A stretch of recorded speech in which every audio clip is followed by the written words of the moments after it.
everybody, and welcome back to MFA Writers. I'm so happy to have you here, and I'm particularly excited to share with you today a conversation with one of my favorite people, Alejandro Puyana, a former MFA student and former guest on the show, whose debut novel, Freedom is a Feast, is coming out in 1 week. But before we get to that, it is somehow mid-August already. And that means many of you listening are either heading back to school or will be starting a new MFA program in the coming days. So I just wanted to take a second to say good luck to all of you students this year. I hope the coming school year is filled with the joy and growth you all deserve. You can find MFA Writers on Instagram and Twitter, as well as mfawriters.com. We love to hear from listeners, so feel free to shoot us a direct message on one of those platforms, or an email at mfawriterspodcast@gmail.com. And if you have a minute to rate or review the show, the best place to do that is on Apple Podcasts. Doing so will help boost our podcast as we try to boost these amazing writers. Also, if you or someone you know would like to be a guest on the show, you can apply at mfawriters.com. On that same website, you can also click the support button to support us financially, if it's within your means. Or you can do so by going directly to buymeacoffee.com/MFAWriters. Finally, as always, thank you for listening, and we hope you enjoyed the episode.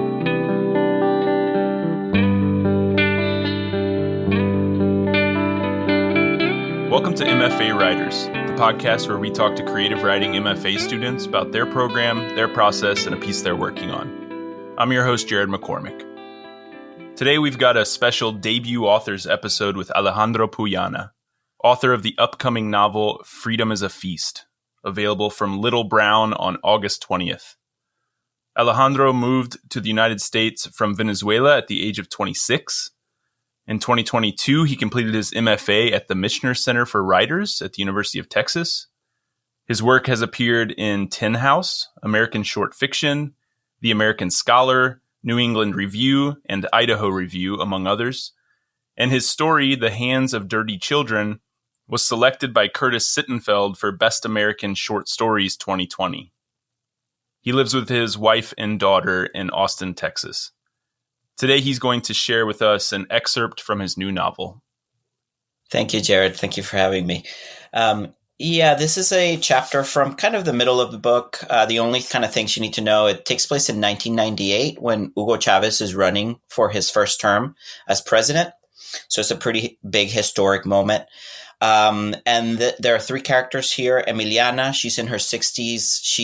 She's been diagnosed with cancer and she's feeling pretty bad. Her daughter, Maria, who's in her 30s, and her Emiliana's grandson, Eloy, who's 5 or 6 years old. And they're getting ready for this big day that's happening. And this is from Emiliana's point of view. So from the 60-year-old that's dealing with cancer. She didn't feel it. For the first time since that morning in the shower when Emiliana had run into the lump, the sense of dread trailing her like a dog had gone off to sniff something else for a change. She could breathe again. She didn't know how long it would last, but she made a promise to herself that she would not call it back. It would come whenever it damn well pleased, she knew that. But the later the better. In the meantime, she would enjoy its absence. Her daughter seemed different these days. Her worried expression had been so permanent lately that Emiliana had forgotten how Maria looked without that knot between her eyebrows.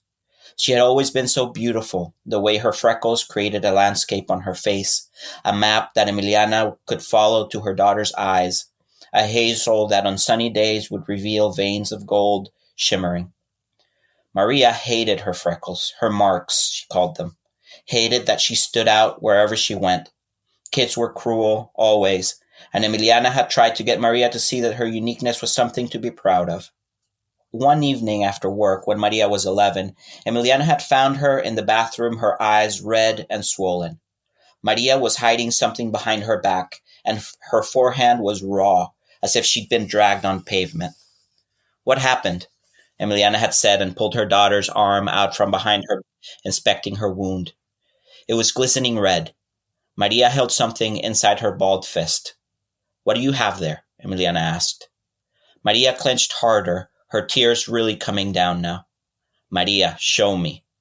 Emiliana put her daughter's fist in her hand, the knuckles white and sharp. Please, mi vida. Maria's hand relaxed and revealed a crumpled piece of sandpaper with traces of skin and blood stuck to its rough surface. Jasmine gave it to me, said it would help. I just wanted to take the freckles off. Oh, baby, Emiliana said, and brought her daughter against her chest, her heart breaking for the little girl. You're perfect the way you are, mi amor. Don't let anybody ever tell you different. She held her by the shoulders and looked into her eyes. You're a warrior, a descendant of a long line of warriors going back to the kings and queens of the Kalinago Sea. Who's my dad? Maria asked, startling her. It wasn't the first time the question had come up. Maria had been curious before, had mentioned the subject or poked around the edges of it. But this was the first time she had asked the question in a real, direct way, at an age when she could start to understand the answer. Emiliana had never been able to decide what kind of answer she owed her daughter. Anger swelled inside her then, at Stanislao, for having left them, the way he did. Emiliana knew he had left the country after what happened with Cuartel San Carlos. The story of the bomb that didn't go off was in all the newspapers.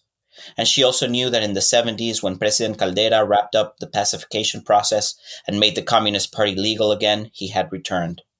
He saw his bylines in El Nacional, reporting on the resurgence of the political left and the urgent need for true social democracy. At first, she thought he would find them, and it hurt to admit that she had hoped he would. But he hadn't. Had he at least tried? Your dad left us. He's not important, she told Maria that day. The truth was as hard and heavy as a cinder block. Emiliana hoped at the time that his delivery could be the start of a harder Maria, of a warrior Maria. Who else could have come from her and Stanislao? But her daughter would never become that person, no matter how much Emiliana tried to mold her. In a way, that had been Maria's only form of rebellion. Today, she was a gentle, kind, quiet woman. Well, there were worse things to be in the world. I love you, she said to Maria now, and held her hand as they approached the seniors' voting queue. Oh, Maria said and gifted her a small smile. I love you too, Mommy. I love you too, Eloy yelled, pulling Emiliana's hand, hurrying forward into the mass of people waiting to cast their vote. And so they moved together in a chain, Eloy pulling his grandmother pulling her daughter. Emiliana was no longer disappointed that Maria wasn't more like her, but she was afraid that Maria wouldn't be strong enough to do things on her own after she died. Alejandro, thank you so much for that. I'm so excited to have you back. For listeners who don't remember, you were an early guest on the show back during season 1, and I'm so happy to have you here a few years later, getting to discuss your awesome debut book, Freedom is a Feast, which I know is going to do great. So congratulations on the book. Thanks for coming back, and thanks for sharing that excerpt with us. Yeah, I'm so excited. It was such a fun time last time. I had to do it again. Yeah, I was really excited to see that your book was coming out, and even more excited when you reached out with the idea of coming back on. Is perfect. Before we get to the book and your journey towards publishing it, I have to ask you about the elections in Venezuela. We're recording this interview on July 29th, and yesterday Venezuelans participated in what was shaping up to be a very consequential presidential election. My understanding of the situation is that the polls leading up to the election seemed to show the opposition candidate poised to win, but in the end, President Maduro claimed victory. Obviously, there are some real questions about the legitimacy of that. I bring this up because you're from Venezuela. Your book explores a lot of the history that's led to this moment. So I just wanted to see what your thoughts were, how you were feeling, how your family's doing with everything going on. Yeah, I mean, we just read an excerpt of another election that was monumental and historic when Chavez first won by a landslide, legitimately elected, I should say. This election was very different. Yesterday's election. You have a country, Venezuela, where the overwhelming majority of people are opposed to Maduro's regime. We've been part of these kind of Chavista / Maduro experiment for 25 years now. And it has landed the country in a very bad place. The elections yesterday were massive. A lot of people went out to vote. All the polling seemed to indicate that the opposition was going to beat Maduro by a landslide. Exit polling, which is complicated to do in Venezuelan elections, but they were done, pointed at those same numbers, an overwhelming victory for the opposition and not for Maduro. And irregularities started to come up from very reliable sources early yesterday evening, after the polling places had been closed. Witnesses for the opposition were kicked out from voting centers and from the kind of the central voting apparatus that the government runs. Credible allegations like that had been going on for a little bit. And then the biggest one, which was we have what is called voting acts. So it's an electronic system, and every voting center generates these paper trails of votes after an election, after a polling place closes. Both government and opposition should receive this paper trail of votes that were enacted in each polling place. And the opposition only received about 30% of this paper trail, and then were prohibited from getting any more of that paper trail. So at midnight this morning or last night, depending on how you want to see it, the ruling body of elections, which is controlled by the government, came out on TV and declared Maduro the winner at 51%. And the main opposition candidate, Edmundo, received 44%, according to them. According to every expert that I've heard, all of the international witnesses of the event, it seems to be pretty clear that it's a stolen election. I'm not an election expert, so take it with a grain of salt. But it seems pretty clear to me and most people that are experts in the subject that what was committed was grand larceny, and very obviously so. So today has been a really tough day for most Venezuelans at home and across the world. It's a disappointing result. It wasn't surprising, at least to me. Dictatorships don't usually go out easily. Certainly not in popular votes. This is the beginning of a fight that's coming up now, and the next days and weeks are gonna show us what happens. There is a potential for violence. There is a distinct possibility of violent repression by the government. So it's a very tense and scary time for Venezuelans. If you have Venezuelans in your lives, hug them close, ask how they're doing, because it's a very sad day. And there was a lot of hope, given the overwhelming support of the people for a change. And I think the hope of reunification, because so many people are living outside of Venezuela right now. And this felt like an opportunity for families to come back together, for people to return home. We are living a border crisis right now in the United States, where a lot of Venezuelans are in the border, have made very long, arduous trips to try to build a better life for themselves. And this government change would have meant that border crisis would have gotten better. A lot of Venezuelans would have gone back home. So it's a complex situation, a sad situation, but here we are. Yeah, one of the really interesting things about this moment, from my perspective, was in spite of all of these tactics of voter suppression that were clearly being used, the Venezuelan people in Venezuela were so excited and hopeful that maybe this time would be different, right? Because there had been previous elections where a lot of people had boycotted them and said, we're not even going to vote because our votes aren't going to be counted anyway. But this time there was all that energy and all that hope. I just hope that any family or friends you have there are doing okay. Yeah. I've spoken to a few of the family and friends that I have left in Venezuela, which isn't many. And they're doing okay. They're kind of bracing for whatever might happen. But yeah. Well, your novel starts briefly in 2002 before going back in time to the 60s, then moving forward through the 90s and early 2000s in Venezuela.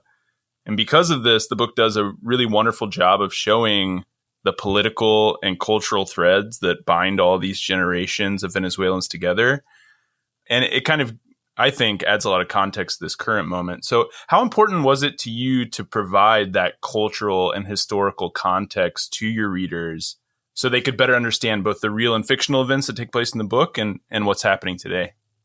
Yeah, it was vital. I mean, it started as being a vital part of the book, of course, and guiding the reader through the life of these characters while these moments were going on. But by the time I had finished the first draft, it also became a book about the political life in Venezuela and about how Venezuelan people live their lives in a political way. So it was almost inescapable that I needed to tackle these political themes head on. I needed to address these historical moments with accuracy and with respect and with also attention to context and how different people live those moments. I mean, me as an individual, I have a certain political worldview. I have an ideology, but some of my characters have a very different point of view as I do. So I needed to inhabit all those different perspectives, and that took a lot of time, a lot of care, and it was very challenging in moments. Well, although the book is a work of fiction, as we've said, it's very much rooted in reality and that Venezuelan history. In fact, one of the characters, Stanislavo, is based on a real-life friend of your father's named Teodoro Petkov. The dedication of the book actually reads, "To Teodoro Petkov, whose real story I couldn't tell because no one would have believed it." So who is Teodoro, and what made you want to try to tell his story in this fictional form? Yeah, Teodoro is one of those characters. I think every national identity, every country has figures like Teodoro, which are kind of mythical, unbelievable characters. And Teodoro was in Venezuela one of those characters for the 20th century. He was son of European immigrants that had escaped the wars in Europe. His mom had narrowly escaped the Holocaust. She was the first female accredited doctor in Venezuela. And they both worked for the oil industry as doctors, both his dad and his mom. And he was born in the oil fields of the west of Venezuela. And from a very young age was very rebellious, joined the Communist Party, as a young man, fought against a pretty brutal dictatorship in the 50s, led by Marcos Pérez Jiménez, who was a dictator for many years, and a brutal one at that. So he came up in that generation. And then when he went into his 20s and joined the guerrilla movement inspired by the Cuban Revolution, this was a guy that was put in political prisons and I think had 3 or 4 prison escapes. One of them by consuming blood and faking a duodenal ulcer, which is modified in the book. And then he ran for president. He founded a newspaper. He fought against the beginning of the Chavez regime. So he had this like beautiful, complex, colorful life. And I grew up hearing all these stories as a kid. My dad knew him from when my dad's a few years younger than Teodoro, but they knew each other for a very long time. So Teodoro would come to our house and have dinner sometimes, or my dad would invite me to go grab coffee with him. So I would hear some of these stories firsthand. So when I was writing the book and I had started the book with Maria and Eloy, with two other characters, but eventually figured out that to tell the story that I wanted to tell, I had to go back in time a little bit. That political context needed to be expanded. So when I went back to the 60s, Teodoro was just an obvious place for me to get inspiration from because I knew all the stories so well.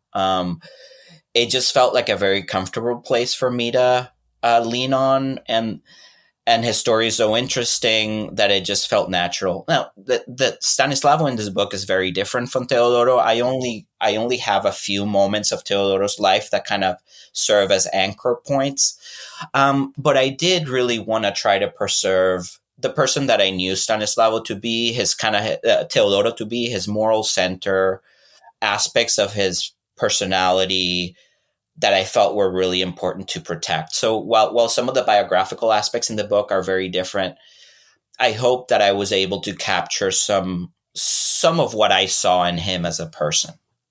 I was going to ask you about that, about your process in fictionalizing a real life person, because as you're describing him, I was hearing parts of his life that are very close to Stanislavo in the book, but also Stanislavo is very different in other ways. Yeah. I'm curious to hear you talk a little bit more about like the challenges of trying to fictionalize a real life person.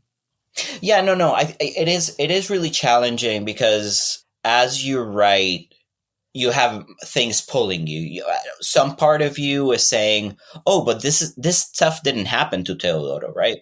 This is not what he went through." And then your brain is trying to say, "Oh, just stick to the facts," right? But then you also, as a fiction writer, want to have the freedom and the creativity to let the character lead you to unexpected places. And you also have to remember that this is not a biography. This is a different animal. So the challenge lies in how to use the real life as sort of inspiration, as jumping points, and then letting yourself be free of it. And I think for me personally, the getting free of it was a little harder, maybe because Teodoro had so many interesting things happen to him in life. It was very tempting for me to just move on from one bio bullet point to another.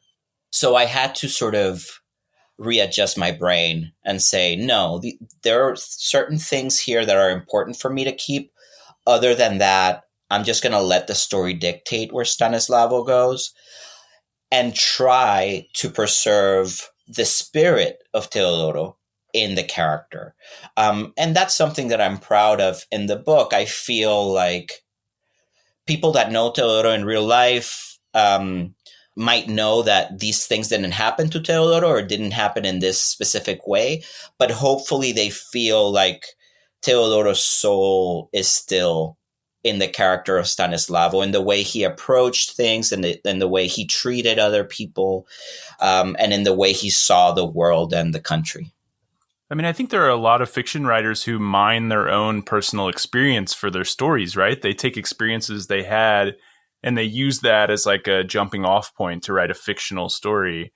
And I think anyone who has tried to write what you might call autofiction can relate to what you just said. Like, there's this part of your brain that's like trying to stick to what actually happened, but you have to kind of let go of that and let the creativity flow and use it more just as a seed that allows the characters to kind of become their own people in the story, right? Yeah, there were a few things that I couldn't not write about. Like the drinking of the blood is one. And then his friendship with Gabriel Garcia Marquez was another. Oh, yeah. Like, it just felt like for somebody that has read Gabriel Garcia Marquez for a long time, and this is such a big admirer, I just couldn't leave that piece out of it, Well, as I mentioned earlier, the book does such a great job of connecting the history of Venezuela to the present moment. In fact, it was an event involving your brother in 2012 that you say planted the seed for this story. Do you mind telling us about that event involving your brother and the ways in which it influenced your thinking when writing the book? Yeah, that is really the origin of the book in a way. My brother was kidnapped when he was in his early 20s in Venezuela. He was waiting to go to a soccer game with a friend. They were waiting outside of his friend's house just for a taxi to go to the soccer game. And all of a sudden, 3 criminals came in, held them up at gunpoint, forced them to go back into the house so they could rob the house. And while they were in the process of robbing them, police actually came and surrounded the house. Apparently, a pizza delivery driver had seen this thing going on, had called the police, and the police came right away. So what would have been a pretty, hopefully, probably a pretty quick robbery became a hostage situation that became a kidnapping and negotiations to surrender and all this sort of thing. So it became an hours-long ordeal for my brother and his friend. And I found out about it, and it had already been over. My dad called me after my brother had been released. I was already living in Austin. This was many years ago. And so that night I talked to my dad and I talked to my brother about what had happened. My brother told me sort of the story from beginning to end.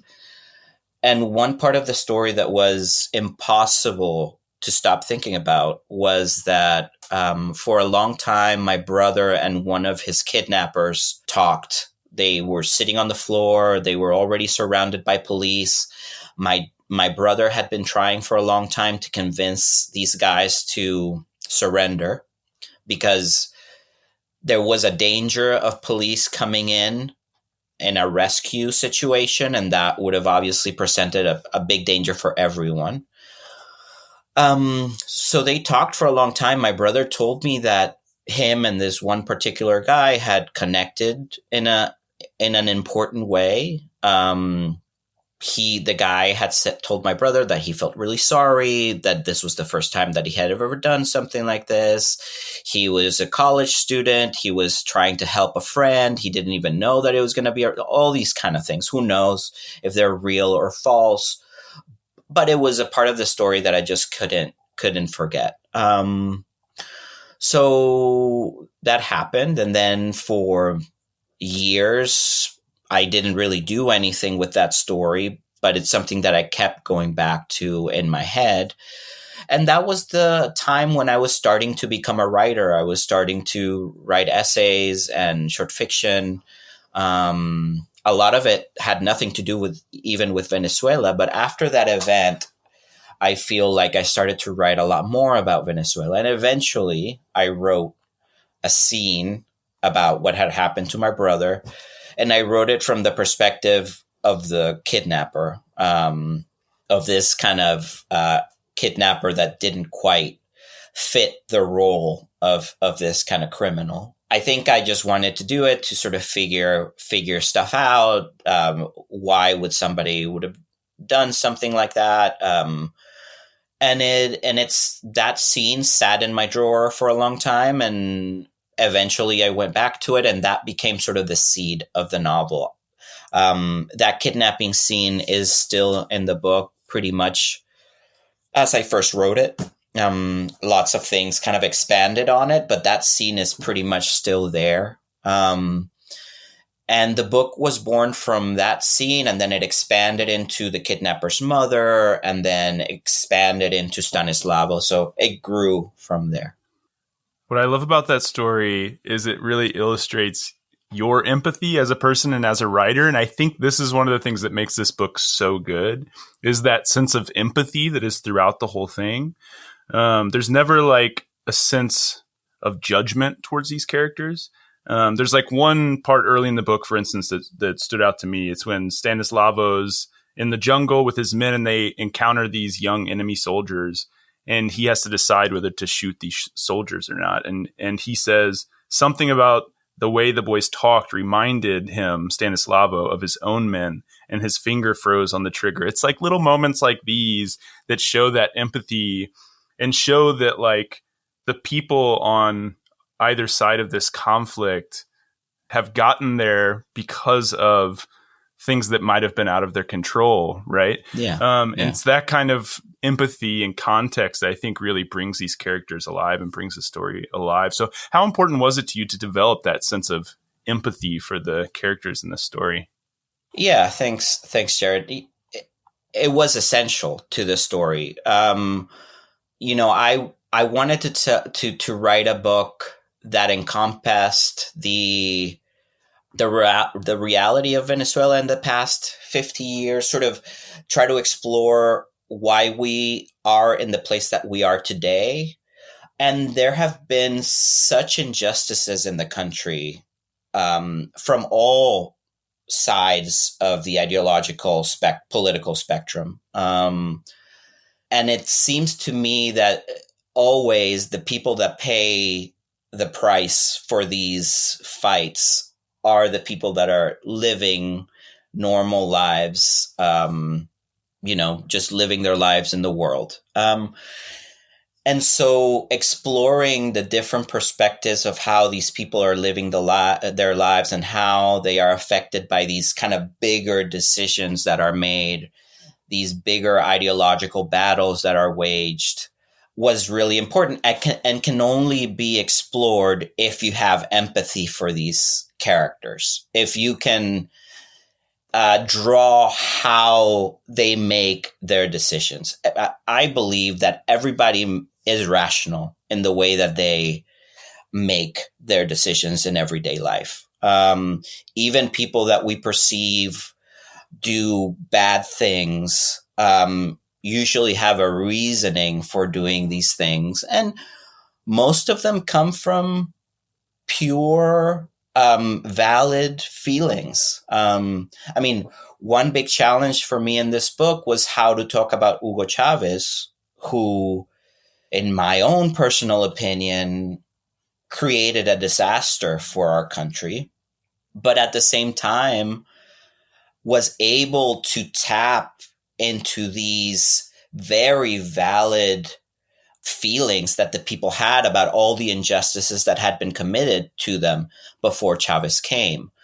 And I am sure Chavez, at the beginning of his path as a young man, had nothing but the best intentions of where he wanted to go, how he wanted to deal with what was going on in Venezuela. So even though the carnage of a 25-year-old regime has been pretty horrible for us as a people, I had to try to temper my own feelings about it and see it how Emiliana or Maria or Eloy would see it. Emiliana in particular, because in the book, Emiliana is the character that sort of shares the dream of the early Hugo Chavez the most. She's the most passionate about it.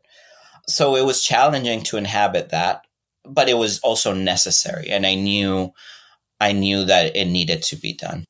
Yeah, it's a really challenging task, but I think you nailed it. It's really beautifully written, lots of empathy for the characters, lots of that cultural and historical context, but also really accessible and really entertaining. So I think you nailed it. Last time we talked, which was a few years back, you were still in the MFA program, and you told me that you had just finished the first draft of your debut novel, which ended up being your thesis and eventually became this book, Freedom is a Feast.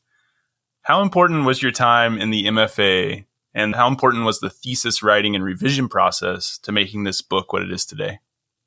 Yeah, it was so important. I mean, it allowed me the time and the space, and it gave me a bunch of readers to finish the book. I think I came into the MFA with about 100 pages of this novel already written.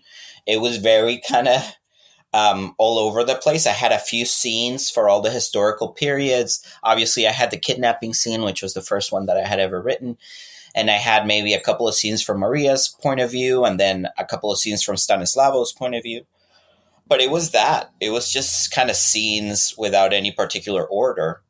And I remember I had a workshop with Brett Anthony Johnston, and by this point, I had written the first 200 pages of the book, and I had them in chronological order from the 1960s moving forward in time. I still hadn't written the end of the book. There still was a lot of things to explore, but I felt like I had a beginning that was pretty strong. And that workshop was so important because there was a lot of talk about structure and how to move the pieces around and how to start a book in the right way. And it was in that workshop that we decided to actually start in 2002 as a prologue and then go back in time, because it was sort of the emotional center of the book was what happens in those first few pages. And it's a relationship between a mother and a son. Something happens to the son, and the sort of the story breaks open from there. And I think I could have only identified that in that kind of environment. I think I needed to hear from a lot of people that was something important to consider. So that's just one example of how this book kind of changed during the MFA. But just the fact of having the space and the time to write comfortably without having to worry about anything else, I think that's the biggest gift that an MFA can give someone. Yeah, particularly a program like Michener, where, if I remember correct, you don't teach, you're just focused on the writing. Correct. I also remember from that previous interview how you were working through the process of revising and condensing the book, which at the time had gotten a bit longer than you wanted it to be. Mm-hmm. I know you put a lot of work into that your last year in the program, but I'm curious to hear about your time after the program. What was it like continuing to work on the book after you left that environment with all those people, all those readers, all those resources? Was it difficult at all to transition out of the MFA to a more independent writing life? Yeah. Are you asking that question because the book is pretty thick now? It is pretty big, but it's super entertaining. That's okay. Yeah, I've been told it's easy to read. Yeah. So but my last year of, like you said, Jared, the last year of my MFA was a lot of condensing. Me and my thesis advisor, we talked over the draft that I had, and I think I cut maybe 15 to 20,000 words out of that draft. We wanted to get it like really lean, kind of like boxing shape. Yeah, right. You know? And when I went out, I found an agent with that draft. So the draft was in a really strong place, strong enough where I had a few agents that were interested in it. And so the book I felt was pretty strong. And even my agent was like, I think we can try to sell this as is. We might not need to go into heavy revision here, which was really encouraging to hear. But when we went out to editors, it was pretty quickly apparent that the book wasn't there, at least for the market. And I started talking to Ben George, who ended up being the editor for this book, who at that time was working for Little Brown. And he loved the book. He loved the political themes of it. He loved the characters. But he felt like we needed to explore some of the characters in more depth. So when we started working together, the book just started growing back. But at that point, at least with my relationship with Ben is an amazing editor. He had tremendous influence in what the book became. I think we formed a really great team. He got the spirit of the book and gave me permission to explode the book, to say, don't worry, what you've got is good, but you're not going to mess it up. That's what I'm here for. We're here to sort of make the book the best version of the book that it can be. And I think for me, it was ideal. I was craving someone like Ben that cared so much about the book, but wasn't afraid to point out some of its flaws. So we worked really hard, especially on Stanislavo, to get to the real soul of his relationships. The thesis draft of the book for my MFA, there was no biological relationship between Stanislavo and Maria.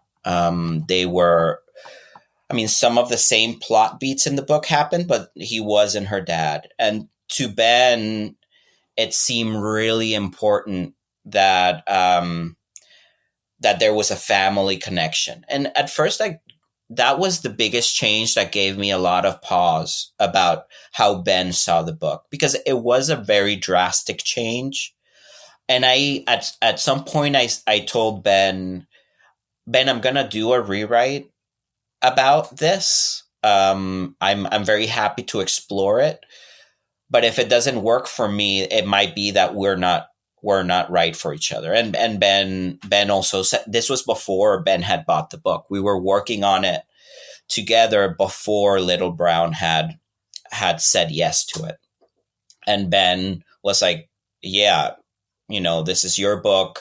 This is the way that I feel this book works. I don't think I'm interested in the book without this. So it was a big deal. And I worked very earnestly to try to see if this change was going to be good for my book. And it opened so many doors to Stanislavo's character. And then to Emiliana, who in my thesis draft wasn't a point of view character. This familial tie allowed for Emiliana to really jump off the page and bring the book to life. Emiliana is my favorite character in the book. And without my relationship with Ben and that editorial partnership, Emiliana wouldn't be in the book in the way that she is now. So I'm very proud of that as well. So yeah, the difference was pretty big.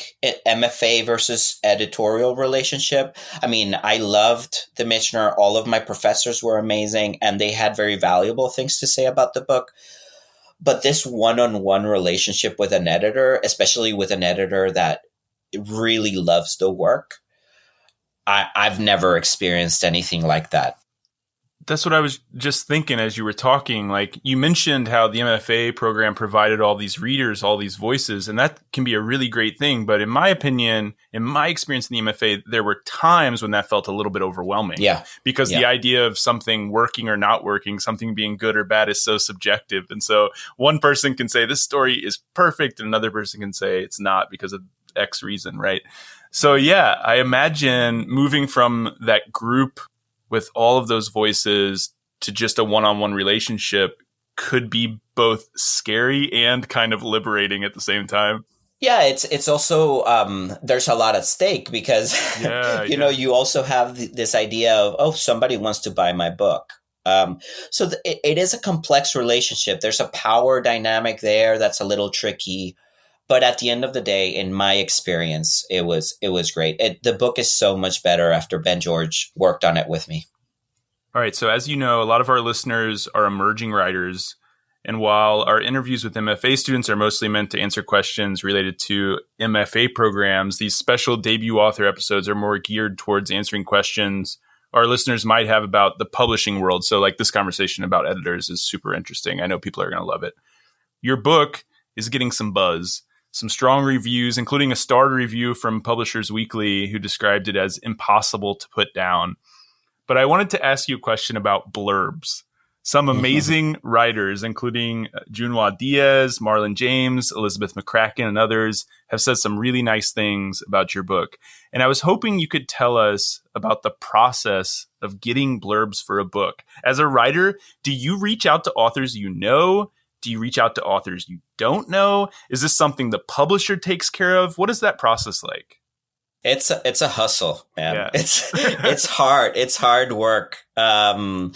So it was a little bit of everything. There are some blurbs here from my professors at my MFA. That's another very positive thing about MFA. You make these connections. And Elizabeth McCracken and Brett Anthony Johnson and Laura Vandenberg, they taught me during the MFA. So it was a much simpler request of just emailing them saying, hey, will you read the latest version of my draft? If you like it, will you write something for it? And usually, I mean, some of them were really busy. I think Laura has 2 books coming, one book that just is coming out right now. That's beautiful, State of Paradise. And then she's got something else coming out. So they're living busy lives. So it's a difficult thing to ask of them. But, there is a sense of responsibility there. And there is, we know each other. So that's easier to ask.